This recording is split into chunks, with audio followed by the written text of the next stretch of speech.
अरे खोमदोन भाई थानोबो हागौलै एसे गैया बारा बिसास मोनलाय लाङा आङो डक्टर मानसि ना तो बरायबाय तो गिबि गिबियावनो नोंथांमोननो गोजोन फुंबिलि आरो गोजोन मोनाबिलिनि गाहाम हामलायनायखौ बयनिसिम जासिहरनाय थाबाय आरो लोगोसेनो दिनै बे गोदान भिडिअ नोंथांमोनखौ बरायनानै आंनि गोसो गोरबोनिफ्राय खुलुमनाय सिमनायखौ बयनिसिम जासिहरनाय थाबाय तो आं मिथिनाय बायदिब्ला माने एसआर गयारिया मानि थाखाय रागा जोंदों होननानै बुंब्ला जोंहा एक्सट्रा इउटिउबारनि फार्स्ट भिडिअनि बे भिडिअ बिथाङा बुंदोंमोन जे एक्सट्रा इउटिउबारा जे बेनि भिडिअखौ फेमिलि लानानै नायजाया ओमफ्राय नाथाय बिथाङा एसआर गयारिया बिथाङा बेखौनो रागा जोंदोंमोन आरो जेनेबा आंनि चेनेलखौ मानो फेमिलि लानानै नायजाया आं मालाबाबो फेमिलि ब्लग होननानै होफेरा खिन्थु नाथाय नंगौ आरोना मानि थाखाय होननानै बुङोब्ला एसआर गयारिया रागाया जोंनाया माने मिनिंलेस होननानै बुंनांसिगोन मानि थाखाय होननानै एसआर गयारिनि रागा जोंनाया मिनिंलेस मानि थाखाय होननानै बुङोब्ला ना एसआर गयारि नोंथांना माने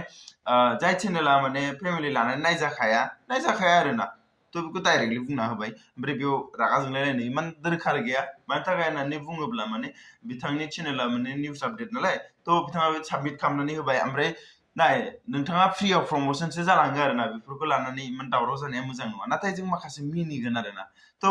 आं मोनसेल' प्रुफ होनोसै दे जों बुंबाथ' दाय जायो नङा होमबा डाइरेक्टलि तो नोंथांमोना नैबेखौ नायबानो जाबाय नङा होमबा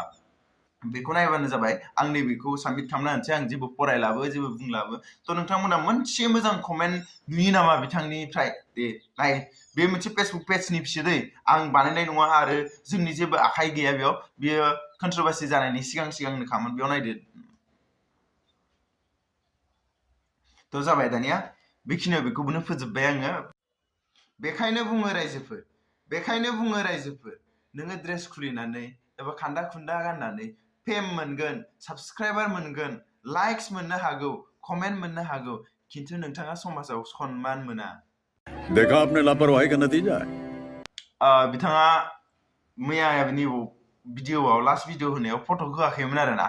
तो आंनि फट'खौ होफैबाय तो जेबो नङा आं जेबो साना नाथाय आं बेफोरबायदिखौ लुबैया जे जेनेबा आदा सिदा आदा मैना माबा माबि बुंब्रेलाबायनानै माबा माबि माने जा सोंदों जा माबादों जा फेक टु फेक लजिक टु लजिक होदों बेफोरबायदि जेबोआनो गैया बे भिडिअआव आं साफिसियेन्टखौनो मोनाखै माने जास्ट नंखाय होननानै बुंबाय ओमफ्राय जेबो प्रुफ गैया खिन्थु प्रुफ गैयाबा आदै जेबो जायालै मिथिबाय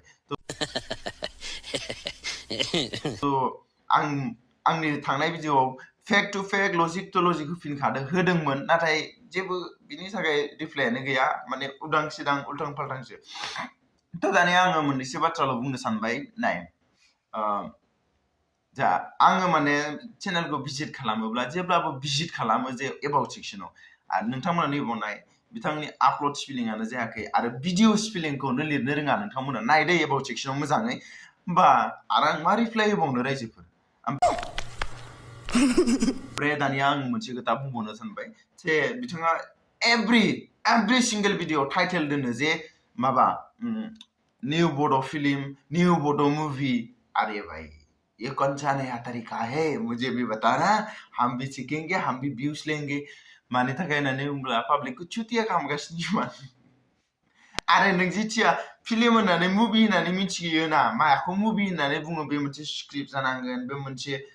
गोबां डिरेक्सन आरो गोबां एक्टर एक्ट्रेस बेफोरबायदि गोबां थानांगोन नाथाय नोंनि बे ब्लगिं टाइपखौ जों बोरै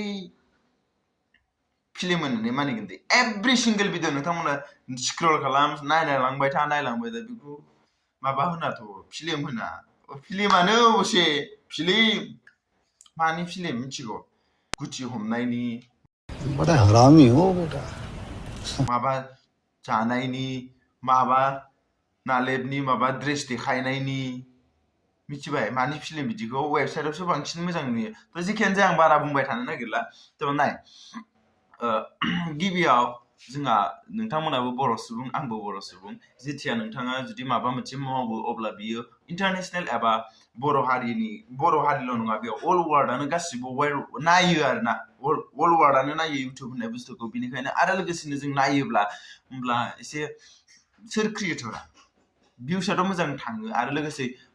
मोजांनिख्रुइ नायनायनिख्रुइ गाज्रिखौ बांसिन नायो आरोना सुबुं माहारिया तो बिनिखायनो मा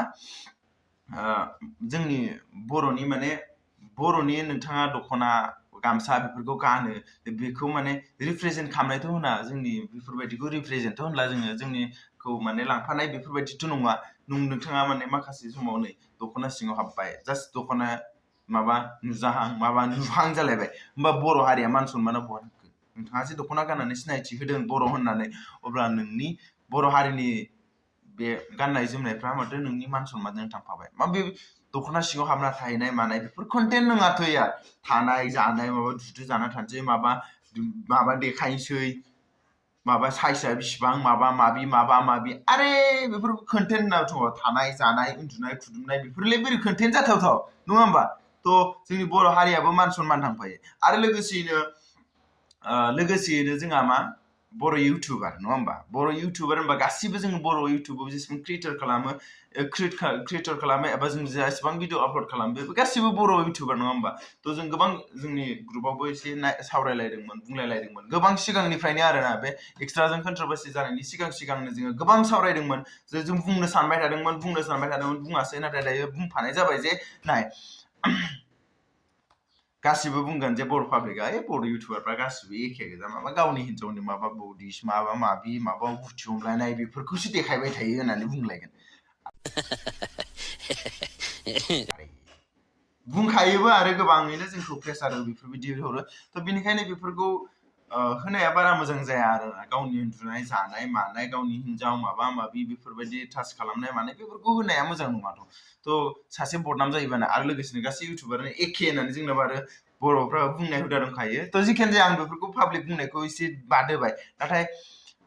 माब्लाबा समाव जे NCW फोर नेशनेल वुमेन कमिसन्सफोर बेफोराव सोरबा जुदि टुइट खालामनानै होयो माने हिन्जावखौ डिसरिसपेक्ट खालामदों हिन्जावफोरनि मान सनमान थांहोदों होननानै होमब्ला नों सासे जेलाव थांनाय लोगो एबा माबा मोनसे जाहैनाय लोगो केस फाइल जाजेननाय लोगो जोंबो दुखु मोनगोन सासे बर' इउटुबार एबा बर' क्रिएटर जानानै थ' जोङो बेफोरखौ हमथानानै लाखिनो सानो नाथाय बिथांमोना जुदि मानियाब्ला आरो माथो खालामनो आरो जायफोर बिथांमोना नायनो गोसो नायोबानो जाबाय स' आं बास बेखिनियाव आं रावखौबो बारा गाज्रिबो बुंनो थांला मोजांबो बुंनो थांला आं सानबाय जोंहा एक्सट्रा बिथांनिफ्राय जेबो रिप्लाइबो फैखायाखैयानो थ' नोंथांनिफ्रायबो जाहाथे जेबो रिप्लाइ फैला थ' आङो बेयाव कन्ट्रोभार्सियाव हाबनो गोसो गैलामोन नाथाय फार्स्ट टाइमावनो माने ओरैबायदि एक्सट्रा इउटुबाराथ' जेबो बुंखायाखै नाथाय